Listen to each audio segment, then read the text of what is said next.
Good afternoon, batch. Good afternoon, ma'am.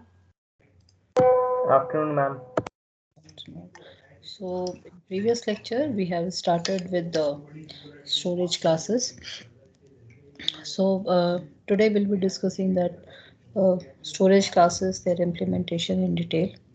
So, as you can see that we are having four types of storage classes as auto, static, register, and extern, which is being provided by C language.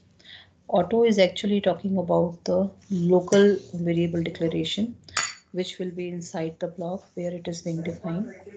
Static is actually talking about the uh, lifespan of a variable which will be there till the execution of the program, whereas your register variables are the variables which will be inside the CPU register, and again it will be local in which it is going to be defined. Only difference is that accessibility of that particular variable will be very fast, and size of the variable, or sorry, the expansion of or the size will be dependent upon the register size which is being given by the CPU.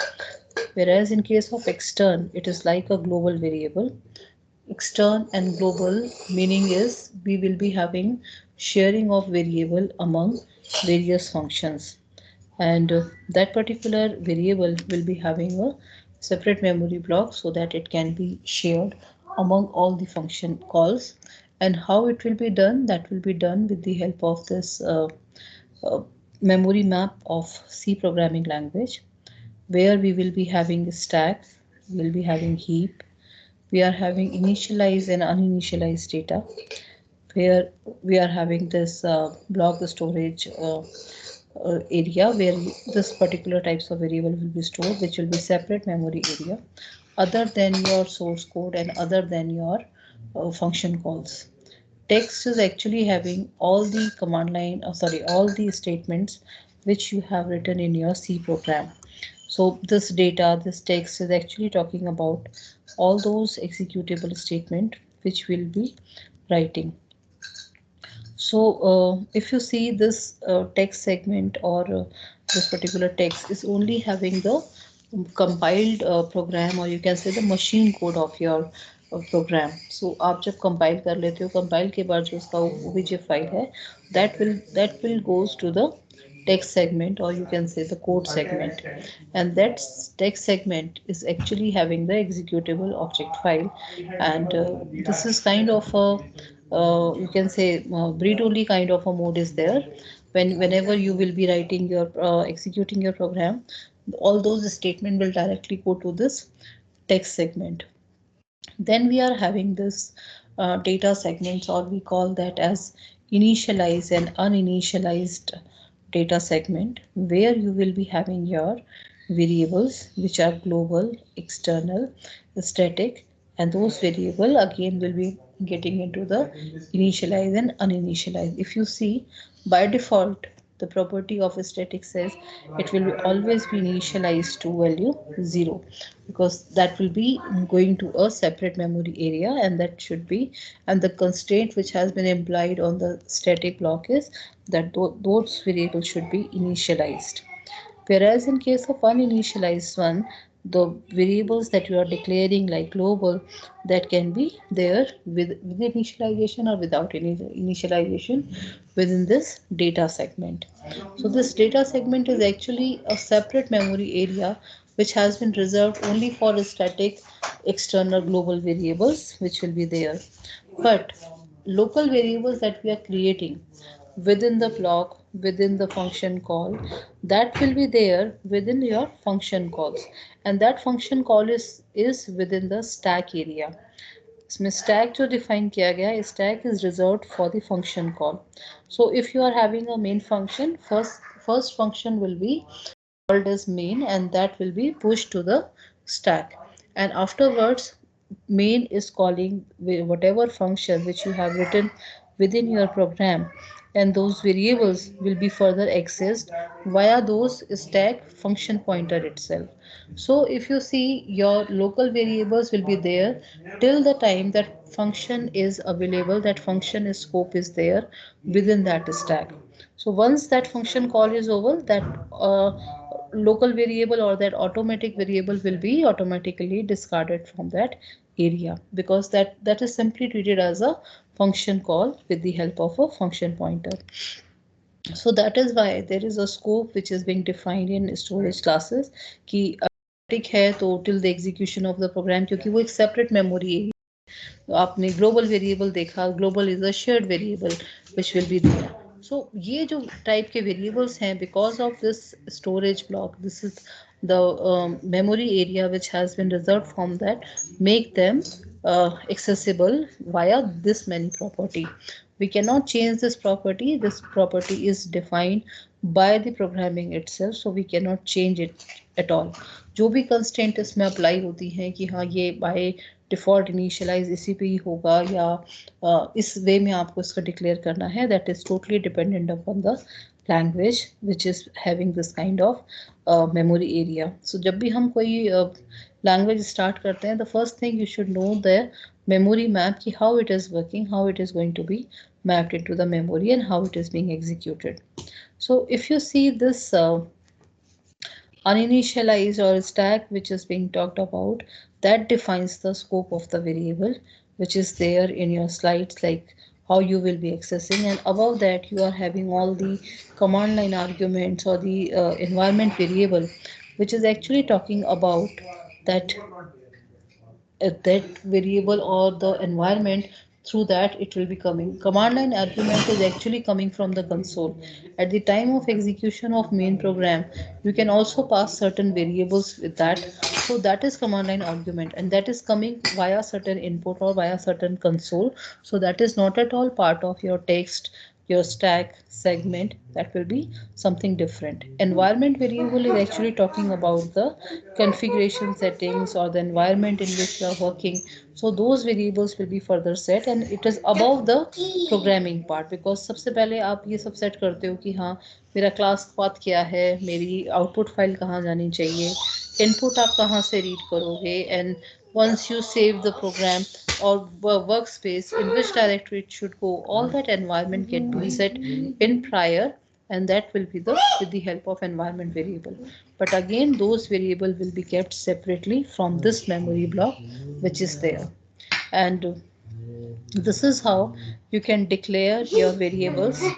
Auto is by default, but you can write a keyword also, auto int count. This will be a auto variable or a local variable within that block, and the scope will be defined by the block. Block का meaning ये है कि वो किस वे में आपने उसको use किया है. आप फंक्शन में कॉल कर रहे हो, आप कहीं और उसको कॉल कर रहे हो, तो उसके लिए जो आप डिफाइन कर रहे हो, that is basically the meaning of block.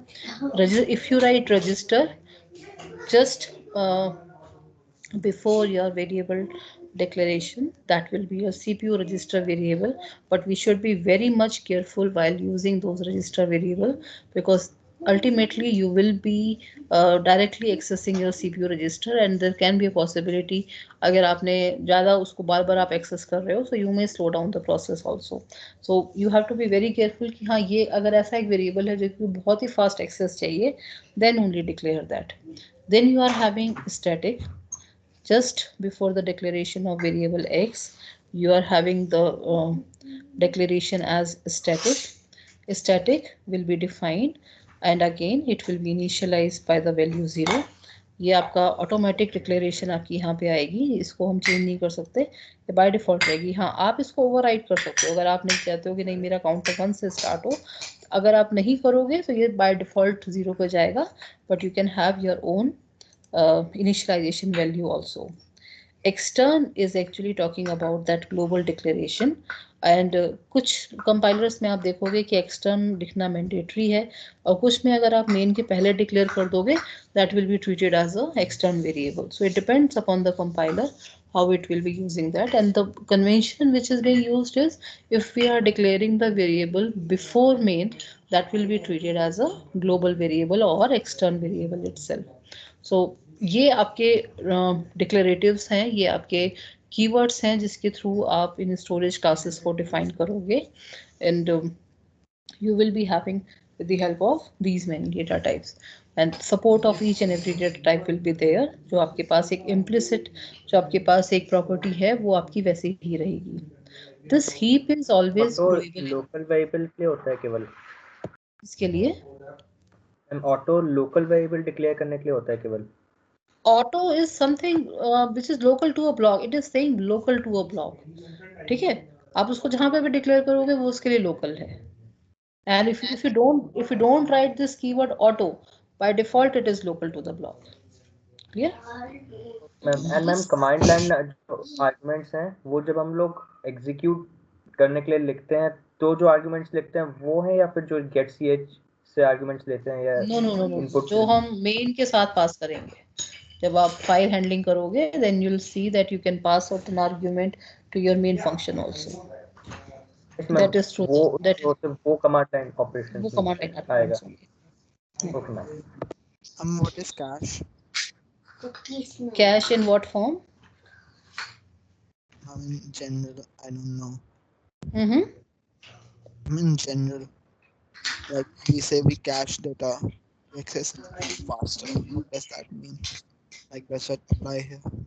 See that basically cash जो आप मेमोरी के फॉर्म में जो बात करते हो, जब हमने आर्किटेक्चर पढ़ा था तो वहाँ पे जो हम एक बफरिंग का कंसेप्ट बोल रहे हैं कि हम पहले से ही कुछ डेटा को मेमोरी में लेके आ जाएं, that is basically concept of cache memory, कि आप उसको थोड़ा फास्टर एक्सेस आप दे देते हो. बट यहाँ पे जो हम रजिस्टर वेरिएबल बोल रहे हैं, that is actually talking about the CPU register. आपका ये जो हीप है, आपका ये जो स्टैक है, ये जो आप वेरिएबल्स डिक्लेयर कर रहे हो, that is part of RAM memory, whereas this register variable is your CPU register variable. That is why ये आपका डायरेक्टली जो हमने आर्किटेक्चर में पढ़ा था कि जहाँ पे आपका अरिथमेटिक एंड लॉजिकल यूनिट है, वहाँ पे जो रजिस्टर है एक्चुअल में ये उस रजिस्टर में जाके वेरिएबल को क्रिएट कर रहा है. That is wise it is faster. अब ये अदरवाइज क्या होगा कि आप पहले आपका प्रोग्राम जब एग्जीक्यूट हो रहा है तो वो कुछ रैम के ब्लॉक में जा रहा है, वहां से रीड कर रहा है, फंक्शन पॉइंटर के थ्रू एक्सेस कर रहा है. It is time consuming process. Whereas during the calculation अगर आप डायरेक्टली उसी एलयू से ही उठा लोगे तो वो उतना टाइम आपको बस के थ्रू स्पेंड नहीं करना पड़ रहा. आप बार बार इनपुट एंड आउटपुट पे मूव नहीं कर रहे हो. That is why it is faster, but it is not at all. It is talking about the cache memory. It is talking about the CPU register area. Is it clear? Yes. Excuse me, ma'am. Ma'am जैसे stack variable stack हम लोगों ने define किया है इसमें, तो उसमें first last in first out होता है, तो फिर कोई वेरिएबल अगर पहले डिफाइन किया गया है एक्सटर्नल वेरिएबल, तो स्टैक के सारे एलिमेंट्स हटेंगे, उसके बाद वो वेरिएबल एक्सेस होगा. फिर अगर तुमने स्टैटिक डिक्लेयर किया है तो वो तो जा ही इनिशियलाइज डेटा में रहा है. ये देख रहे हो जो नीचे जो आपके टेक्स्ट के जस्ट ऊपर है, उसका स्टैक से कोई लेना देना ही नहीं है. एक्सटर्न अगर डिफाइन किया, हाँ तो एक्सटर्न भी उसी में जाएगा बेटा.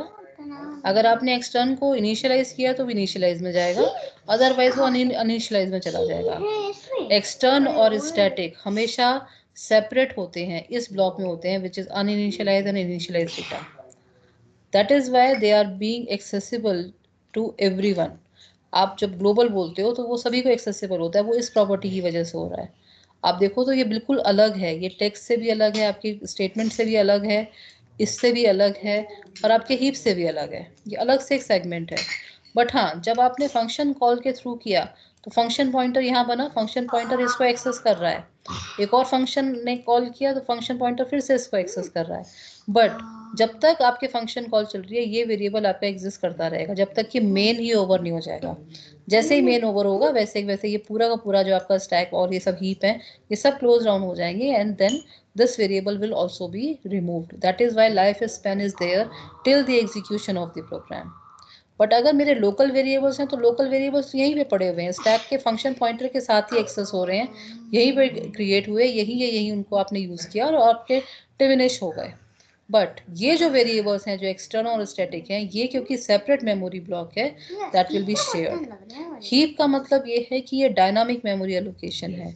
alloc, malloc, calloc, ये जब फंक्शन आप यूज करोगे वो आपका ग्रोएबल एरिया है, ये आपका ग्रो करता रहता है। बट इसकी लिमिट क्या है? इसकी लिमिट है 64K की। 64K के ऊपर आप इसको एक्सेस नहीं कर सकते। ठीक है, अगर आप करोगे तो आपके नल पॉइंटर एक्सेप्शन स्टार्ट हो जाएंगे, मेमोरी फैटल एरर आपके स्टार्ट हो जाएंगे, बिकॉज इसके बियॉन्ड हम मूव नहीं कर सकते। उसमें मूव करने के लिए हमें सीधे सीधे मेमोरी मैप को इंक्रीज करना पड़ेगा, एक्सटेंड करना पड़ेगा। ये इसका मीनिंग होता है। Stack is only for the function call, heap is only for your dynamic memory allocation. Initialized and uninitialized data is kept for your static and global declaration, and text is for your executable statement. Now is it clear? Ma'am तो registers और auto variables जो होते हैं वो stack में define हो सकते हैं, लेकिन जो ग्लोबल वेरिएबल्स एक्सटर्नल और स्टैटिक हैं वो इनिशियलाइज्ड एंड इनिशियलाइज्ड वेरिएबल में ही सेव होंगे। Yes, only these two area will be there for that. And ma'am अगर स्टैटिक को अनइनिशियलाइज किया तो फिर जीरो वैल्यू मिल जाएगी और वो भी इनिशियलाइज्ड में जाके सेव होगा। इनिशियलाइज में ही जाएगा, वो बाय डिफॉल्ट इनिशियलाइज में ही जाएगा। यही डिफरेंस रखना होता है कि स्टैटिक अलग से रख दिया और अपने एक्सटर्न अलग से रख दिया। उसे भी तो डिफरेंशिएट करना है ना कि स्टैटिक कहाँ पे पड़ा है और एक्सटर्न कहाँ पड़ा है, तो उसने उसको इनिशियलाइज एंड अनइनिशियलाइज के फॉर्म में डाल के रख दिया है। Okay ma'am, thank you ma'am. Any other doubt?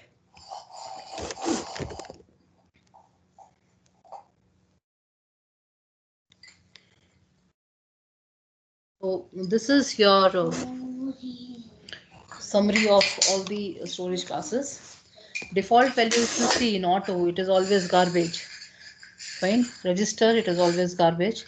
Static is 0, extern is 0. Fine.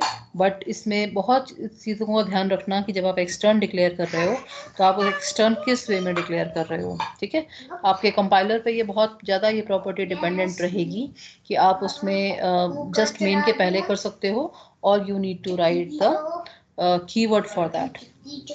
Clear? And wherever there is a garbage value, तो उसके केस में आपके पास मे बी कुछ और इश्यूज भी आ सकते हैं। तो हमेशा ये मैंडेट करो कि जब भी आप कोई वेरिएबल डिक्लेयर कर रहे हो it should be initialise to certain values. And life span is already given that for as long as the program is running, extern will be there as well as your static will be there, and it will persist the value between the function call. इसका meaning क्या है? There will be only one copy of the variable. अगर आपने 0 पे counter start किया है तो 0 ही सभी को एक्सेसिबल होगा। भाई अगर आपने उसको इंक्रीमेंट कर दिया 1 तो उसकी इंक्रीमेंटेड वैल्यू सभी सेम फंक्शंस को विजिबल होगी, because there is only one copy. Just like your Google drive document, कि आपने एक डॉक्यूमेंट बनाया, शेयर किया among all, and all can see the value that you are writing और you are making certain changes. So that is something like your static part. Now this is how you will be using your variable. Static के case में आप static keyword लगाओगे, and if you print that value you have not initialise, by default it will be initialise to value 0, whereas in case of auto, when you print that value it will be a garbage value, because that will be by default its nature is given, because that will be the default garbage value will goes into that automatic variable. So in static you can declare with the help of this keyword, which is static keyword, and any data type can be there. Then if you are printing that variable, automatically that value will be initialized to 0. Even if you don't initialize it, it will be by default taken by that. Then we are having this program which is having this auto versus static storage.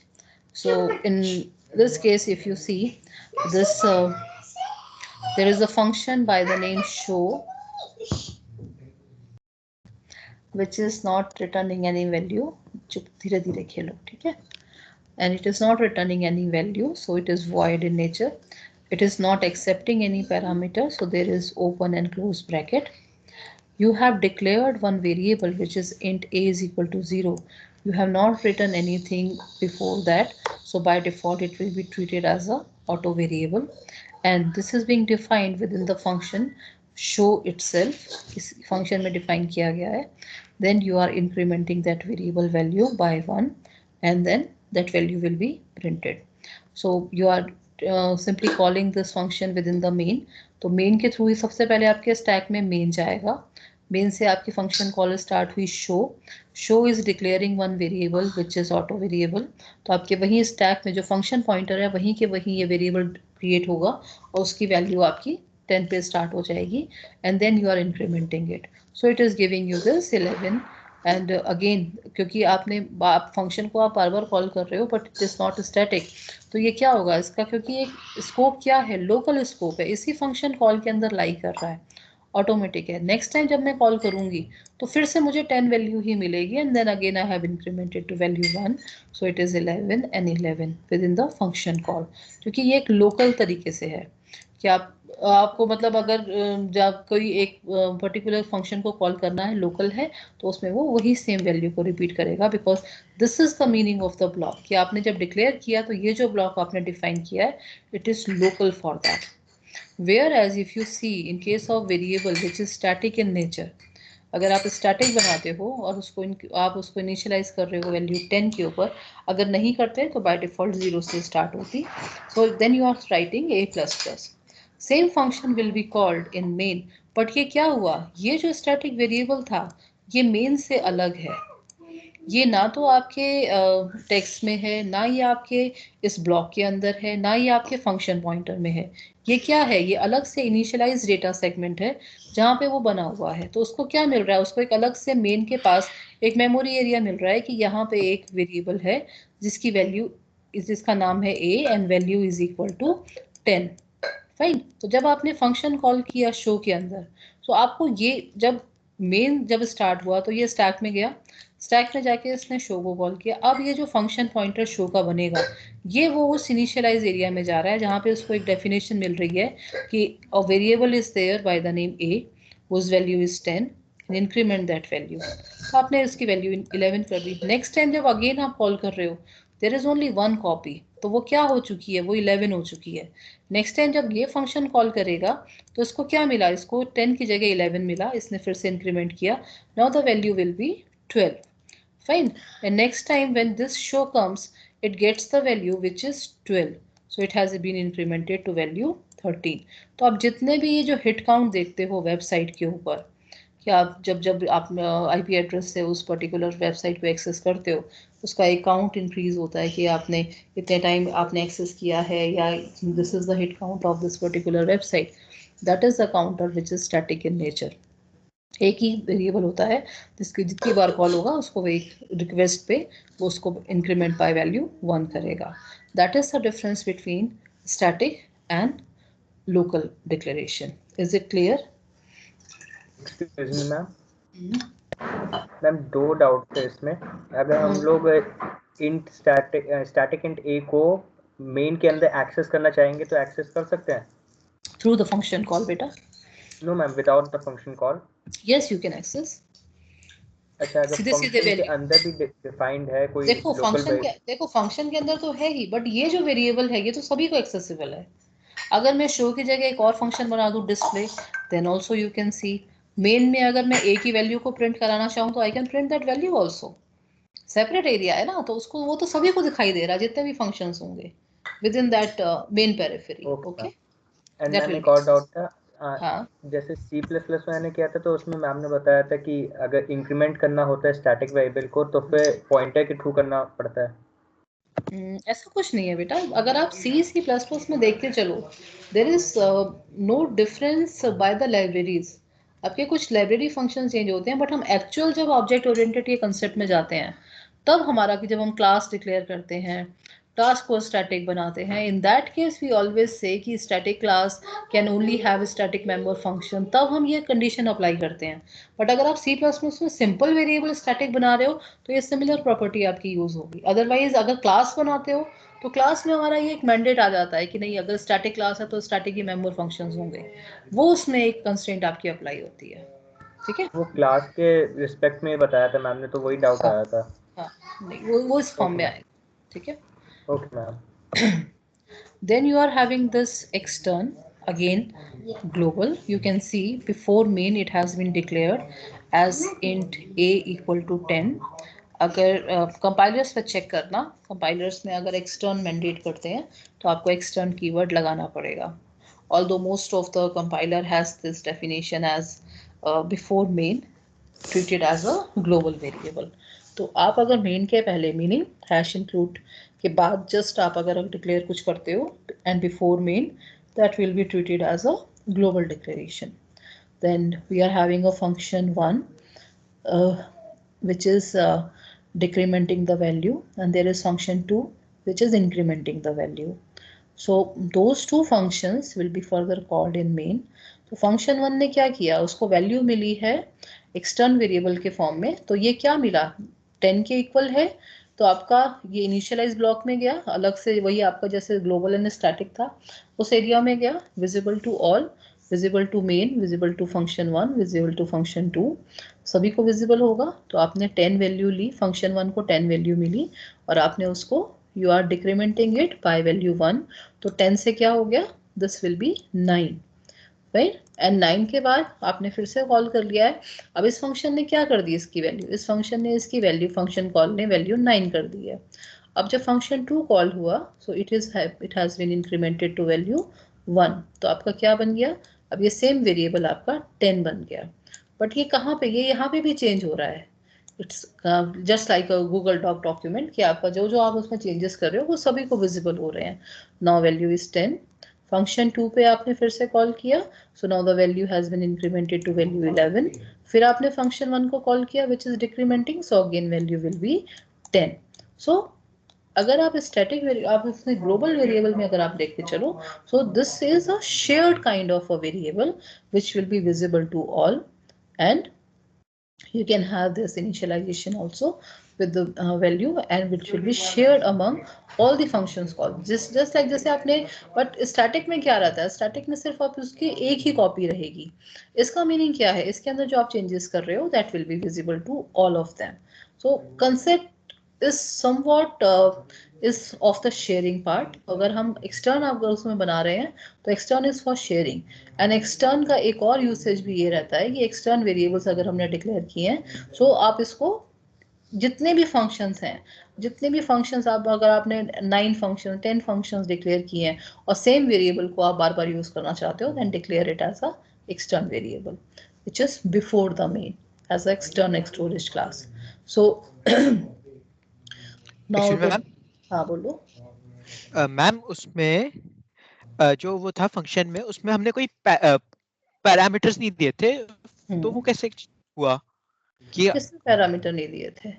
Ma'am function में वो नहीं बताया किससे लेना। बेटा तभी तो ये मेमोरी मैप बताया गया है, ये जो मेमोरी मैप मैंने पूरा डिस्कस किया अभी, ये जो पार्ट है ये इसीलिए तो डिस्कस किया है। ये जो सेपरेट मेमोरी एरिया है it is visible to all of you, ठीक है। यहाँ पे मैं जो डिक्लेरेशन दे रही हूँ ये सभी को एक्सेसिबल है, उसमें मुझे बताना नहीं पड़ रहा है कि ए में ये वैल्यू को मुझे पास करना है। अगर ये लोकल होता तो मैं शायद उसमें कुछ ऐसा कुछ पास कर रही होती, यहाँ तो मैं ये बता रही हूँ कि ये विजिबल टू ऑल होगा। It is like something like broadcasting कि मैंने बना दिया, मैं कह रही हूँ कि see this is a shared variable, now anyone can access that, fine. ये इसका डिफरेंस है, ठीक है। मैम अगर स्टैटिक भी सबको विजिबल है और एक्सटर्न भी, तो डिफरेंस क्या हुआ? क्या चीज स्टार्टिंग में, दोबारा से मैम बोलो। मैम आपने कहा स्टैटिक में जो हम चेंज करेंगे वो भी सबको विजिबल होगा, हाँ हाँ और एक्सटर्न में जो हम चेंज कर रहे हैं वो भी विजिबल है पूरे थ्रू आउट द प्रोग्राम, हाँ तो हाँ। डिफरेंस क्या हुआ? देखो इसमें जो डिफरेंस आता है वो इसके ब्लॉक के ऊपर डिफरेंस आता है। स्टैटिक का हमेशा एक separate memory area as initialise one वो बोलता है, ठीक है, वो उसमें मैंडेट कर रहा है। एक्सटर्न को मैं अनइनिशियलाइज भी छोड़ सकती हूँ, ठीक है, उसमें वो अगर छोड़ोगे तो भी वो उसमें कुछ ना कुछ वैल्यू डाल के उसको इनिशियलाइज करके रखेगा। बट ये जो आपका जो एक्सेसिबिलिटी है वहाँ पे क्या हो रही है, वहाँ पे सिर्फ एक ही कॉपी आपकी रिटेन हो रही है जिसके थ्रू आप इसको, यहाँ एक्सटर्न का मीन है शेयरिंग और स्टैटिक का मतलब है कि एक वेरिएबल जिसकी एक कॉपी हमें रिटेन करके रखनी है, ये डिफरेंस आता है। अदरवाइज अगर आप देखो ना तो अगर जो जो प्रैक्टिस में लेके चलते हैं वो हमेशा वेरिएबल को ग्लोबल डिक्लेयर करते हैं, ये विजिबल तो हो ही रहा है सभी को, ठीक है, स्टैटिक में थोड़ी सी आपकी प्रॉपर्टी कंस्ट्रेंट हो जाती है, सी में ऐसा कुछ नहीं है। बट अगर तुम इसको थोड़ा सा और इसमें जब तुम बेस पॉइंटर पे मूव करोगे, जब तुम कुछ ऑब्जेक्ट ओरिएंटेशन पे मूव करोगे, तो यही स्टैटिक प्रॉपर्टी बहुत बड़ी हिंड्रेंस बन जाती है। वो कहती है नहीं, अगर ब्लॉक स्टैटिक है तभी स्टैटिक एक्सेसिबल होगा, क्योंकि ये जो एक अलग से मेमोरी एरिया जो अलग कर रहा है ना, ये अपने आप में बहुत बड़ा यूसेज भी है और सबसे बड़ी डिसएडवांटेज भी बन जाता है। और अगर हम सी में देखें तो सी में अभी हमें ऐसा कोई इशू नहीं फेस करेंगे। बट यही सी प्लस प्लस में, like I was telling you, कि अगर सी प्लस प्लस में अगर स्टैटिक यूज करना है तो क्लास भी स्टैटिक बनानी पड़ेगी, मेंबर फंक्शन भी सारे स्टैटिक बनेंगे, वो इन प्रॉपर्टी की वजह से बनते हैं। ठीक है, इज इट क्लियर? अभी आपको सिर्फ ये याद रखना है, extern is for sharing and static is for single copy which is being accessed by the function call. ठीक है, हम अगर किसी फंक्शन के अंदर एक्सटर्नल वेरिएबल डिक्लेयर करेंगे तो भी वो एक्सेसिबल होगा सारे फंक्शंस में? नहीं, एक्सटर्न हमेशा हम इनके पहले करेंगे, मेन के पहले करेंगे, उसकी लोकल डिक्लेरेशन हम नहीं करेंगे। Okay ma'am. हमेशा मेन के पहले। ठीक है, ये इसका रूल है, और इस रूल को बाय हार्ट करके रखो। एंड तो फिर don't get extern confuse. Keyword use करने की जरूरत ही नहीं है, क्योंकि अगर उसके पहले ही डिफाइन अगर आप करें तो मेन के फिर पहले कर रहे हो, प्री प्रोसेसर डायरेक्टिव की बात कर रहे हो, तो वो डायरेक्टली कंपाइलर को इंस्ट्रक्शन है कि ये सेपरेट मेमोरी एरिया है। ठीक है, इस वजह से उसको इस तरीके से डिक्लेयर किया गया। और अब ये कंपाइलर्स इस चीज को ये मान लेते हैं कि हाँ चलो मेन के पहले आ रहा है तो ये ग्लोबल ही है, राइट। बट कुछ में आप देखोगे कि वो स्ट्रिंजेंट हो जाएगा कि नहीं, राइट एक्सटर्न, बिकॉज अगर उसने मेमोरी मैप उस वे में कर रखा है कि हाँ उसको कीवर्ड मिलना चाहिए, तो वो आपको एक्सटर्न मांगेगा, कि आपको मैंडेट करेगा कि एक्सटर्न डिफाइन करो उसके अंदर। ठीक है, now is it clear? Now, these are the major differences between static and auto, right? And ये सब differences बहुत अच्छे से याद करके रखना, क्योंकि ये एग्जामिनेशन पॉइंट ऑफ व्यू से बहुत इंपॉर्टेंट है। इसमें आपको 100% या तो कुछ एक कोड दिखाई देगा, जैसा अभी हमने डिस्कस किया था कि इंक्रीमेंट हो गया या डिक्रीमेंट हो गया, वैल्यू क्या होगी, या फिर आपकी इन प्रॉपर्टी के ऊपर क्वेश्चन बनेंगे। तो इसको बहुत अच्छे से पढ़ के रखना है, and this is a very important topic respect to your interview skills also. बहुत क्वेश्चन इसमें पूछे जाते हैं कि आप कैसे यूज़ करोगे, क्या है। और मेनली डिफरेंस प्रॉब्लम यही आती है कि हम इसमें कुछ ना कुछ कि या तो वन कॉपी है, कैसे होंगे। और उसको हमेशा इस चीज़ से याद रखो, static is just like a hit count. तब आप उसकी एक एक डेफिनेशन पे जाते चले जाओगे कि once the counter is 258 today, कि आज मेरी वेबसाइट का काउंट 258 है, तो नेक्स्ट डे वो 258 से ही स्टार्ट होगा, राइट। और उसके बाद वो इंक्रीमेंट होगा। अगर वो 360 हो गया तो 360 के बाद इंक्रीमेंट होगा। उसको हम कभी भी जीरो पे दोबारा लेके नहीं आएंगे, ये इसका मीनिंग होता है। जब तक आपका फंक्शन कॉल लाइव है, लाइव का मीनिंग क्या है, वेबसाइट जब तक लाइव रहेगी वो काउंटर उसी हिसाब से रहेगा। ठीक है, so that's it for today. These slides have already uploaded in your class material. इसको रेफर कर लेना, and please study this topic in detail, because ये एग्जामिनेशन पॉइंट ऑफ व्यू से बहुत इंपॉर्टेंट है।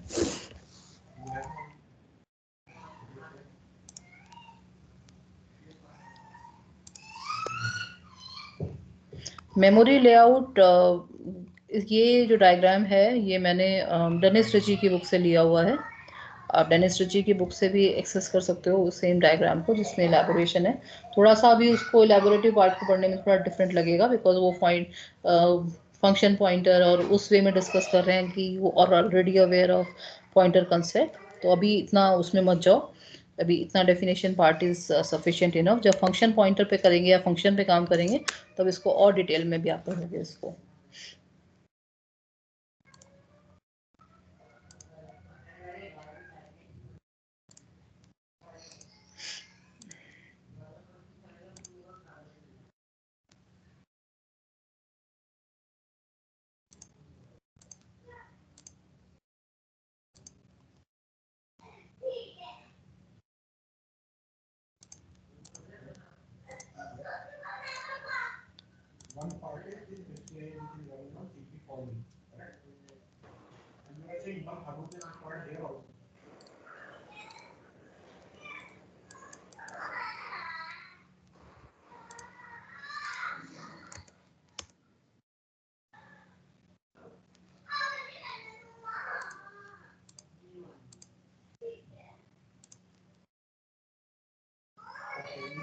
Give your attendance. 91, Present, ma'am. 96, Present, ma'am. 99, Present, ma'am. 300, Present, ma'am. 01, Present, ma'am. 2, Present, ma'am. 6, Present, ma'am. 7, Present, ma'am. 8, Present, ma'am. 9, 11, Present, ma'am. 13, 14, Present, ma'am. Yes, present. okay, 17, Present, ma'am. 19, 19, 21, Present, ma'am. 22, Present, ma'am. 24, 24, 25. Present, ma'am. So in group X, Hiren is absent, Sudiksha, Sankirat, and Aditya.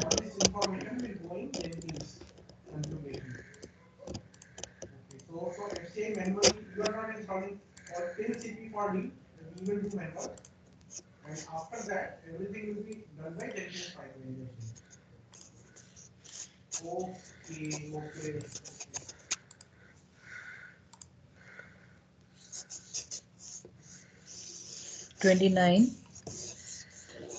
Present, ma'am. 30,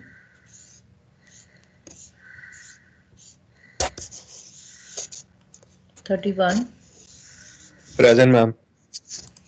33, Present, ma'am. 33. 34, Present, ma'am. 34. 36, Present, ma'am. 37, 39, 40, 42, Present. 46. Present, ma'am. Hello, ma'am. Hello. हाँ बोलो. Ma'am, Prajwal 30. Ma'am, network problem. Ma'am, light चली जा रखी है. Okay. Data पे हूँ. ठीक. 47, Present, ma'am. 48, Present, ma'am. 51, Present, ma'am. 54. Present, ma'am. So in section Y, Pragati, Arunit and Himank is absent.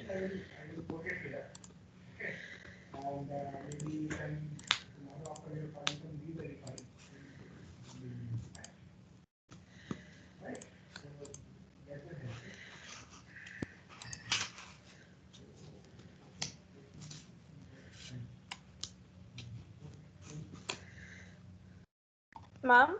Hmm? Ma'am, 319 present. 319.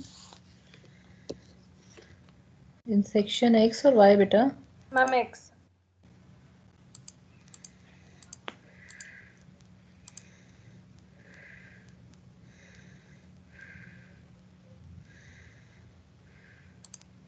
Sankirat. Yes, ma'am.